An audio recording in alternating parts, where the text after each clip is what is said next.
I'm going to do Draconian Magick Part 1, Basics of Draconian Magick in the Primordial Void by Lord Aesza. I've already done this lecture about 2 times, and I'm just making this video for anybody that's missed it or anybody that wants to watch it on YouTube. Okay, so Basics of Draconian Magick in the Primordial Void, Lord Aesza. Let's go. Now, the triangle and the eye. Now, this is a common symbol. The Illuminati, you'll see it on the dollar bill. You have this eye with a very objective looking gaze coming through it, and a triangle. Now, the magic of a draconian practitioner is heavily reliant on the ability to be objective observer of circumstances, right? And the void itself, the primordial void itself, it is very important to have an understanding of the objective nature of reality when dealing with the void and utilizing void magic. Now, in principle void magic, there are 3 points. The void, which is X, A, B, and C. This is a triangle in the eye. Now, you can find the same explanation in Apophis by Michael Kelly. I'm sorry. Yeah, it is Michael Kelly. Is it? Yeah, it's Michael Kelly. Apophis by Michael Kelly, but I'll explain it again here, and I'll go deeper into it. 3 points: A, representing yourself and your position relative to the circumstance; B, the desired outcome; and C, the situation itself at present. X point is the numinous void, the concept of chaos, abiding consciousness, the dragon within, and the power to change everything and anything. Nothing is real, everything is permitted. I've adopted a new statement: nothing is real, everything is magic. Okay? To determine your magic, determine your will. To leverage the utilization of the magical practice of this triangle and eye system, you have to be objective and observant. So this is objective, observant, and specific. Okay, because you have to know exactly what you want for the result of the magical operation to be successful. For instance, if you wanted sushi and had no sushi, your correct mode of action to achieve your desire would be to get sushi. But if you wanted some money and had a little money, your correct mode of action might be to do nothing at all because of your lack of specificity. You already have money, therefore wanting some money is going to might result in you just getting whatever money that you already have. Now, note that an objective view of the situation is necessary before you pass your will through the void. If you are not in a position of desiring an outcome as well, there will be no fuel to your objective action, magical or otherwise.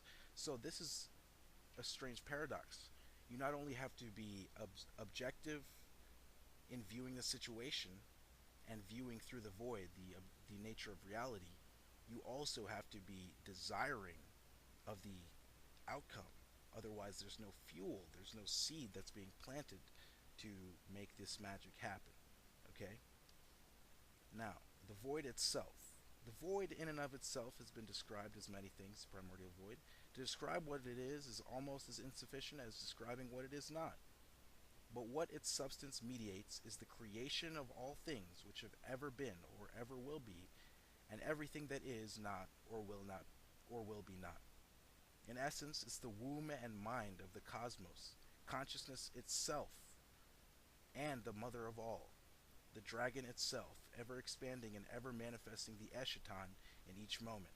So this is each moment, this principle, this void, is manifesting all of reality. This is the creative spark. This is the spark, the connection of the self to this black flame that is connected to this void that is this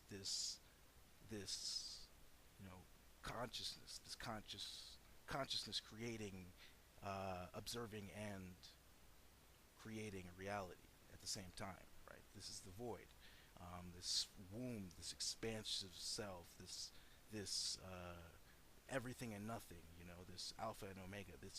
It's good to have a background in chaos magic for understanding that anything can be changed at any moment, and also for understanding the void itself. In essence, each moment is totally fresh and can change, or by the will of the magician be molded. Okay? So let's do some simple void magic mathematics. Let's say the void is a big old zero. Whatever the mathematician's will is gonna be let's say it's a one. When the zero receives the one, a seed is planted. If the seed is planted well, and the actions are taken to water it, the seed will sprout and grow into the magic done in full. This is the power of void magic, and that you may seed the void with your will, and by regular course of magic, in effect following through with necessary actions, it will come to pass. Now, getting in contact with the gnosis of the void is what's the hard part about this magic, and what leads to the greatest success in your magic, in the cultivation of your black flame, which I'll go through in the next video, the next part. Okay. The gnosis of the primordial void. In the Enuma Eilish, in the beginning was the great and ancient dragon Tiamat and her husband Absu, were the salt waters and clear fresh waters, respectively. I'm not going to go into the gory details, but suffice to say, we had something of an abyss, Absu, and a chaos, Tiamat. Together they mixed and formed the primordial void. Now this is something that exists outside of the cosmos and outside of time.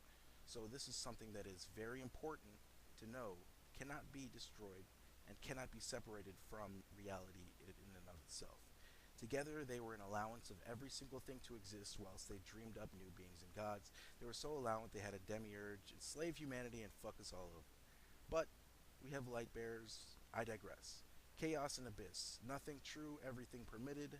The mother of all and her child in freedom at the center of an infinite cosmos is the power of this gnosis. So this is you at the center of infinity, infinite chaos, with all the choices, all the existence, all that could ever exist, ever could not exist, in your pocket, essentially. And this is the void, for you to say, I wish to create this specific thing, and it will be created through your action as a magus. Okay? Think about this. Negative infinity plus positive infinity is equal to 0. So 0 is both the origin and the sum of all things.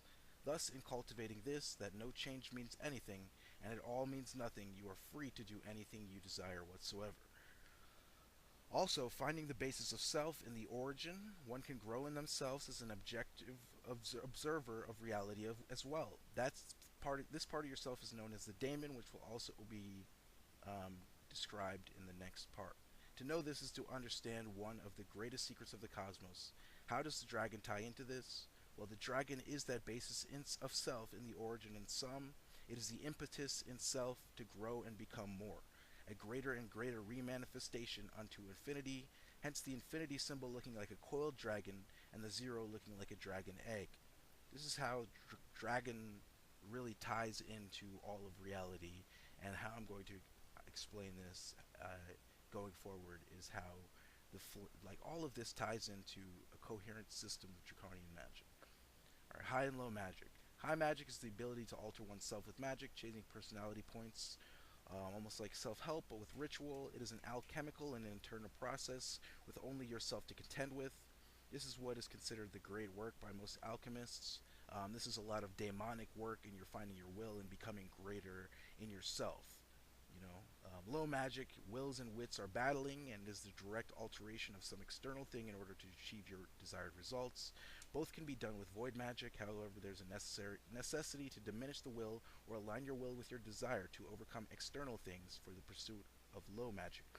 Because you'll see that in low magic everything has its own will, and unless you have some serious Gnostic black flame power, it's going to be difficult to overcome a lot of things' wills without, doing a lot of ritual work and empowering your practice to that level.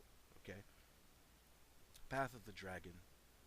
While Draconian Magick and the path is not for everyone, in that it just generally stretches contact and experiences with perceived dark forces like chaos and death. This because, nothing is off limits here. You can do what you want with this magic, and some of the wisest beings in existence are often very dark, and that happens. They're wise and they're dark. Either it's because they're holding their wisdom sacred, or because these fire bearers like Pan, Azazel, Set, Baphomet, they have chosen this dark path, and they are demonized by the oppressors of mankind, right? So it's not for everyone. It's not going to be for the general fair fruity. Sorry, I don't know what word I'm using here. It doesn't matter. It's still an enlightened path, and it's one that's tenable to every culture of beings, stretching back to the beginning of the cosmos, and beyond the cosmos. Draconian alchemy and vampirism are all practices that can be learned by the serious draconian practitioner, and all heavily involve the use of these basic void principles described here. For more information, check out places like Dragon Rouge, Temple of Ascending Flames, um, the Illuminati, books by Michael Kelly, Asenath Mason, as well as Bill Duvendock, and other left-hand practitioners such as myself. A dark path, but an enlightened one. Ho Dracon, ho Megas, and thank you